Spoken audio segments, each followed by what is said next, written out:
सुस्वागतम. दिवाळीच्या सर्वांना हार्दिक शुभेच्छा. ठरलं तर मग मालिकेच्या आजच्या भागामध्ये आपण पाहणार आहोत की कल्पना ही सायलीला म्हणते की अगं सायली, आपण दिवाळीच्या दिवशी एकमेकांच्या रूम एकमेकांनी साफ करायच्या, तेव्हा प्रेम वाढतं आणि सर्व घरावरूनही हात फिरतो. प्रताप म्हणतो की अर्जुन, गेल्या वर्षी तुला माहीत आहे का, तुझी रूमची साफसफाई मी केली होती आणि त्या रूममधील तुझे मेडल्स आणि त्या सर्व ट्रॉफीवरून हात फिरवताच मला खूप अभिमान वाटला होता. प्रताप म्हणतो की पण यावर्षी मी आता अश्विनची रूम साफ करणार आहे, यामुळे मला माझ्या दोन्ही मुलांच्या जवळ येता येतंय. तेव्हा कल्पना आणि सगळेजण खुश झालेले असतात. अस्मिता म्हणते की आणि दरवर्षी साफसफाईचं पूर्णाजी गिफ्टसुद्धा देते आणि यावर्षीचं गिफ्ट मलाच मिळणार. तेव्हा प्रताप म्हणतो की मिळणार तुला, पण असं बोलून नाही, तर त्यासाठी तुला साफसफाईचं काम करावं लागेल. ती म्हणते की मी माझी रूम साफ करते. तर सायलीला कल्पना म्हणते की अगं, तू तुझी रूम नाही साफ करायची, तुझी रूम तर अस्मिता आणि मी साफ करणार आहे. तेव्हा सर्वांना मोठा धक्का बसतो. पूर्णाजी म्हणते की माझं सगळ्यांवर लक्ष आहे बरं का, आणि तुम्हाला गिफ्ट पाहिजे ना, तेव्हा मग लागा कामाला. इकडे आता किल्लेदाराच्या घरी सुमन आणि तन्वी सुद्धा रूम साफ करत असते. हॉल साफ करत असताना लगेचच खाली काहीतरी पडते. तर तन्वी खूप घाबरत म्हणते की काहीतरी पडलंय काकू, प्लीज त्याला उचला, पाल आहे का ती. तेवढ्यात रविराज तिथे तन्वीला म्हणतो की अगं, हे जळपट आहे बघ, आणि मोठमोठ्याने हसू लागतो. तर तन्वी म्हणते की येते मी. तेव्हा रविराज म्हणतो की अगं, सुमनला कामात मदत करायची सोडून तू बाहेर कुठे चाललीस तन्वी. सुमन म्हणते की जाऊ द्या तिला, हेच तिचे फिरायचे दिवस आहे. रविराज म्हणतो की अजिबात नाही तन्वी, तुला मदत न करता चालली ना, हे प्रतिमाला सुद्धा आवडलेले नसते. रविराज म्हणतो की तन्वी, तू सुमनला कामात मदत कर आणि नंतर तुला कुठे बाहेर जायचं तर जा. तर तन्वी म्हणते की सॉरी बाबा, माझं सुमन काकूकडे लक्षच गेलं नाही. त्यानंतर तन्वी लगेचच आतमध्ये जाते. तर सुमन म्हणते की भाऊजी, तन्वी किती समजूतदार आहे बघा. तन्वी विचार करते की मी चांगली शॉपिंगला जात होते ना, पण ही मांजर आडवी आली. इकडे आता अस्मिताची रूम साफ करण्यासाठी अर्जुन आणि कल्पना दोघेही आलेले असतात. पण ती रूम बघून अर्जुन म्हणतो की रूम तर व्यवस्थित साफसूफ ठेवली, काहीच कामाची गरज नाही, चला. तर सायली म्हणते की कामापासून बाजूला पळताय का. सायली म्हणते की सगळ्या वस्तूंवरून हात फिरला ना, मग आपलं आणि घराचं सुद्धा आयुष्य वाढतं. सायली म्हणते की मधुभाऊ नेहमी म्हणतात की वस्तूवरून हात फिरला तर त्यांचं आयुष्य वाढतं, आणि चांगल्या मनाच्या माणसावरून जरी मायेचा हात फिरला ना, त्याचा दुसऱ्या माणसाचं सुद्धा आयुष्य वाढतं. अर्जुन म्हणतो की मधुभाऊंना तुम्ही फक्त वडीलच नाही मानत, तर तुमच्यासाठी ते वडीलच आहे. सायली म्हणते की खरंच ते माझे वडील आहेत, पण आता त्यांच्या आशीर्वादाचा हात माझ्या डोक्यावरून कधीच नाही फिरणार. तेव्हा विचार करत सायलीकडे बघत अर्जुन म्हणतो की नक्कीच तुमच्या डोक्यावरून मधुभाऊंचा हात फिरेल. त्यानंतर आता स्टूलवर उभा राहून सायली कपाटावरच्या सर्व वस्तू खाली काढते आणि म्हणते की मी मग या वस्तू काढून कपाटावरची धूळ साफ करते. त्यानंतर आता सायली ही कपाटावरची धूळ काढू लागते. तर प्रेमाने आरशातून अर्जुन हा सायलीकडे बघत असतो. त्याच वेळेस विमल तिथे त्यांचे ते प्रेमाचा प्रकार बघते. इकडे आता तन्वी ही कमरेला दुपट्टा बांधून आता सुमनला घर साफ करण्यासाठी मदत करत असते. तेवढ्यात नागराज आणि राकेश तन्वीला बघतात. तर राकेश म्हणतो की पप्पा, आज आपलं घर खूप चकाचक निघणार आहे. नागराज म्हणतो की खरंच की. राकेश म्हणतो की मम्मा, मी खूप थकलोय, आमच्यासाठी कॉफी आण ना.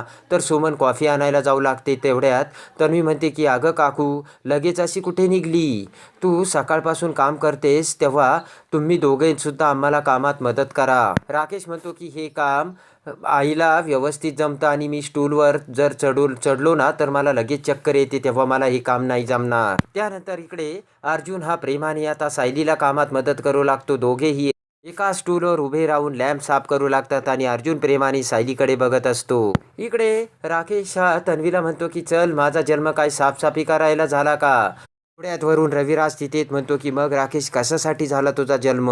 रविराज म्हणतो की तन्वी म्हणते ना, ते अगदी बरोबर आहे, साफसफाईची ही कामे सगळ्यांनीच करायची आहे.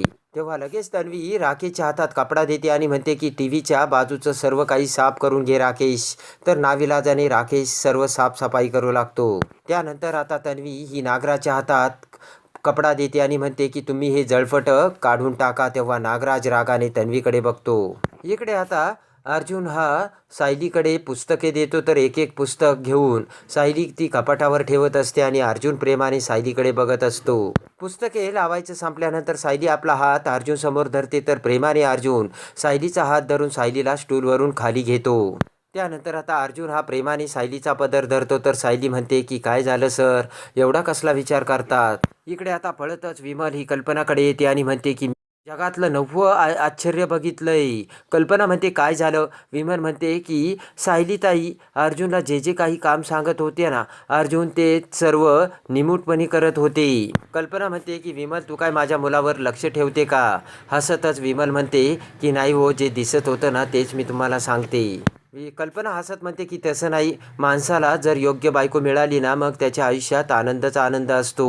तेवढ्यात पाठीमागून प्रताप तिथे येत म्हणतो की अगदी करेक्ट बोललीस कल्पना. प्रताप खांद्यावर हात ठेवत कल्पनाला म्हणतो की थोडक्यात काय माझं झालं तसंच ना. तर कल्पना म्हणते की अगदी बरोबर. तेवढ्यात अश्विन तिथे येत म्हणतो की मी दादा आणि वहिनींची रूप साफच करणार होतो, पण मला एक हॉस्पिटलमधून एमर्जन्सी आली तेव्हा मला तिकडे जावे लागणार. कल्पना म्हणते की चला मी त्यांची रूम साफ करील आणि तू तुझ्या कामाला जा अश्विन. तेवढ्यात अस्मिता तिथे येत म्हणते की मामा तू जर अर्जुन दादाची रूम साफ करणार तर माझी रूम कोण साफ करणार. कल्पना म्हणते की तुझ्या रूमचं नंतर बघू, मी अगोदर अर्जुनची रूम साफ करून येते. इकडे आता अस्मिता विचार करते की मी सुद्धा आता अर्जुनची रूम साफ करण्यासाठी जाते. ते दोघे खरे नवरा बायको नाही त्याचं काहीतरी प्रूफ मला तिथे नक्की भेटेल. इकडे आता झाडू घेऊन कल्पना ही अर्जुन सायलीच्या रूममध्ये येते आणि ती रूम बघत कल्पना म्हणते की सायलीने तर ही रूम किती स्वच्छ ठेवली, इथे आता काय साफसफाई करणार. तेवढ्यात अस्मिता तिथे येते तर कल्पना म्हणते की इथे काय करतेस अस्मिता तू. अस्मिता म्हणते काशी काय करतेस, किती मोठी रूम आहे, तू एकटी थोडीच साफ करणार का, मी सुद्धा तुला मदत करते. इकडे आता अर्जुन आणि सायलीने सुद्धा रूम साफ केलेली असते. अर्जुन म्हणतो की आता आपण ही रूम साफ करून या वस्तूंचं आयुष्य अजून वाढवलंय. इकडे हसतच सायली म्हणते की बघा ना, आईंनी किती भारी आयडिया काढली. एकमेकांची रूम साफ करून वस्तूंचं आयुष्य वाढतं हे मला आईकडून शिकायला मिळालं. सायली म्हणते की पुढच्या वर्षी मी आमच्या आश्रमाची सुद्धा अशीच साफसफाई करील. तेवढ्यात प्रताप तिथे येत म्हणतो की हे काय झाली का माझ्या रूमची साफसफाई. तर अर्जुन म्हणतो की झाली ना साफ आणि तुमच्या रूममधील वस्तूंचं आयुष्यसुद्धा वाढलंय. तर अर्जुन विचारतो की अश्विन कुठे. तर प्रताप म्हणतो की नाही, तो गेलाय हॉस्पिटलमध्ये, मी त्याची खोली साफ करायला गेलो होतो रे. सायली म्हणते की अहो अश्विन भाऊजी बाहेर गेले म्हणजे आपली रूम साफ करायची राहिली असेल, मी पटकन जाऊन ती साफ करून घेते. तर अर्जुन म्हणतो की ठीक आहे आपण करूयात आपली रूम साफ. तेवढ्यात प्रताप म्हणतो की काही गरज नाही आहे, अरे कल्पनाने तुमची रूम साफ करायला घेतली. तर प्रताप म्हणतो की तुम्हाला माहीत आहे ना, कल्पनाने जर एकदा जबाबदारी घेतली की रूम तुमची आता साफच होणार. तेवढ्यात अर्जुन आणि सायली भानावर येतात आणि आपल्या रूममध्ये कल्पना ही साफ करत असल्याचे बघताच दोघांनाही मोठा धक्का बसलेला असतो. तर आता इकडे अर्जुन विचार करतो की त्या लाल फाईलकडे जर मम्माचे लक्ष गेलं तर. सायली म्हणते की त्या फाईलमध्ये असं काय आहे. तेव्हा अर्जुन म्हणतो की आपल्या लग्नाच्या कॉन्ट्रॅक्टचे पेपर.